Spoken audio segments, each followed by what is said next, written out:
January 2018, Jake Harrison Gay decided to commit fully to calisthenics and bodyweight training. After recovering from a groin injury picked up in football, Jake was determined to give this style of training a try and see what kind of results he could produce from it. After weeks went by, Jake was making some awesome progress. In fact, because Jake was making such good progress, he was too stubborn and too arrogant to identify the things that he was doing wrong in his training. And as a result, 4 months later, Jake suffered from elbow tendinopathy. Following this catastrophe of an event, Jake proceeded to suffer from even more muscle imbalances, trigger points, and was slowly beginning to deteriorate. However, if we fast forward to now, Jake has finally recovered from all of his injuries, and in today's video, we'd like to go through the 5 biggest mistakes he made when starting calisthenics.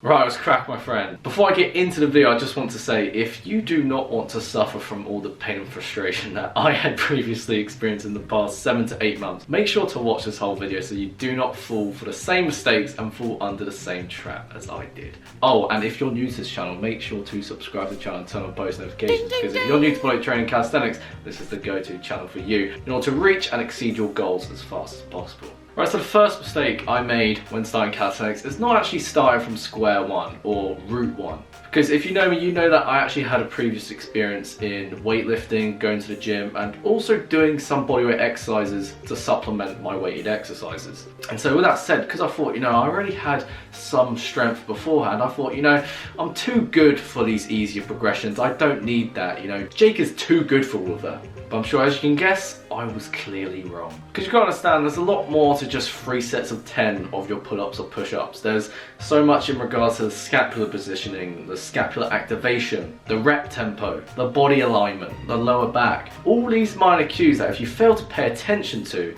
will come back to haunt you. And for me, it certainly haunted me. So if you yourself are starting calisthenics, please do not make the mistake I did and just put your ego to the side and actually start from the very first progressions. Now yes, this is very detrimental to your ego, but trust me, you will thank yourself for the faster progress you'll make long term, as well as the fact that you'll experience significantly fewer plateaus, as well as make yourself a lot less vulnerable to injury. If you're too dogmatic to think that you're too good for the basics, you're most likely a lot weaker than you actually think. At least that's what it was for me.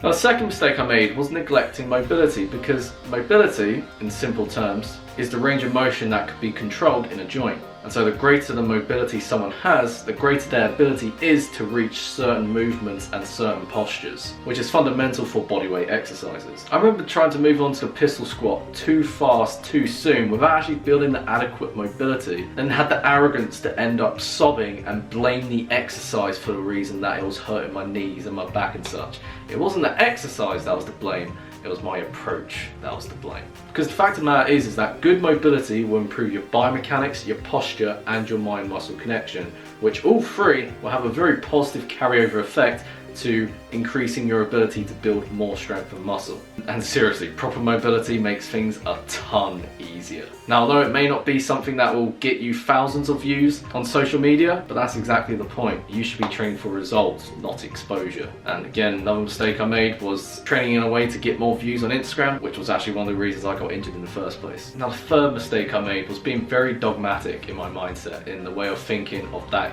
body weight only approach. Because during my rehab and prehabilitation phases last year, I actually began to realize the value of using other forms of resistance, such as weights, in order to supplement your bodyweight exercises. You see, during this time, I was in a pretty bad state. I had elbow tendinopathy, a pulled hamstring, which was actually something I did on holiday, which is completely out of the equation. As well as having all kinds of trigger points and imbalances in my scapula, my shoulders, my arms. And later I realized that these areas, such as my bicep, were becoming tight because they were weak. And after actually specifically targeting these weak links through isolation work, such as, traditional curls, I began to feel that my pain began to fade away and my gains in my actual main bodyweight exercises began to increase as well. Because you've got to realize that calisthenics is based on compound exercises, multi-joint exercises, where you want to be working and trying to engage the big primary muscles as much as possible, such as your chest when you're doing push-ups, your lats when you're doing pull-ups, pull-ups. So as a result, these big primary movers are going to get most of the stimulation,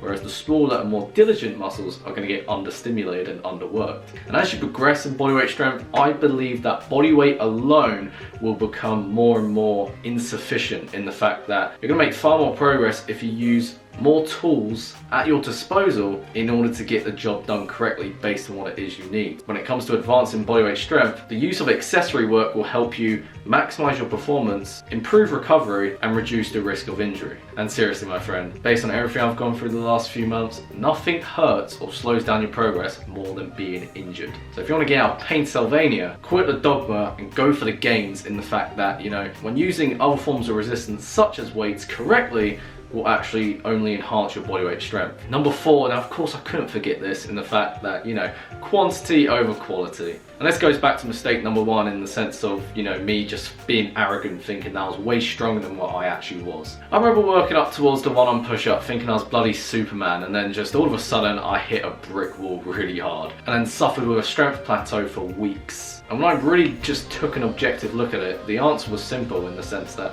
because I just was so focused on the goal itself, I was completely purposely ignoring all the little areas in my form and such in which needed to be fixed. But again, I was too stubborn to actually do anything about it. Doing more reps with poor form is an illusion to progress. So I believe the fastest way to progress is to look at your training from a complete objective view. So with that said, you want to praise yourself for what you're doing well, but do not purposely ignore the things that you actually need to work on and improve. If you have to think twice when it comes to asking yourself if you're performing an exercise properly, you're probably trying to lie to yourself. Learn the proper progressions of the actual exercise first, and then don't move on until you actually nail it down first. Because I don't know about you, but I think it'd be pretty hard to build a house if you don't even take the time to fill in the cement. Man, I watched way too much Bob the Builder when I was younger. But anyway, mistake number 5 I made, and the last mistake I'm going to show you in this video, is chasing instant gratification. Again, this is actually one of the reasons why I got injured in the first place, because when you set unrealistic expectations and unrealistic deadlines to achieve goals within your fitness training, it's very tempting to just cut out the quality of your technique and your form, skip progressions in order to try and achieve that trophy-based exercise it is you want to achieve. So for me, I was trying to work up towards the one-arm chin-up when I hadn't really built the proper base of strict pull-ups in the first place. I was trying to work up to the one-arm chin-up when I had scapular winging issues. And so because my progress hit such a big wall, the pain that I endured since really forced me to change my mindset and my perspective on it. And so I believe success with fitness all comes down to the principles. And with bodyweight workouts, it all comes down to progressive overload. And so if you can do that gradually over time without getting hurt or injuring yourself, everything else will just take care of itself. If I wanted to just take one thing away from this video, my friend, just let it be this. A wise man learns from the mistakes of others, whereas a fool will only learn from his own. And so, with that said, if you enjoyed this video, make sure to give this video a thumbs up and comment down below that this video came at good hands to you. And in case you cared, right now I am actually, touch wood, finally back into usual training, pain-free, and so with all the mistakes I learned last year, I'm not even going to think twice about repeating them, and you should not do the same either. And so as that's enough for me today, enjoy the rest of your day, my friend, and as always, stay beautiful.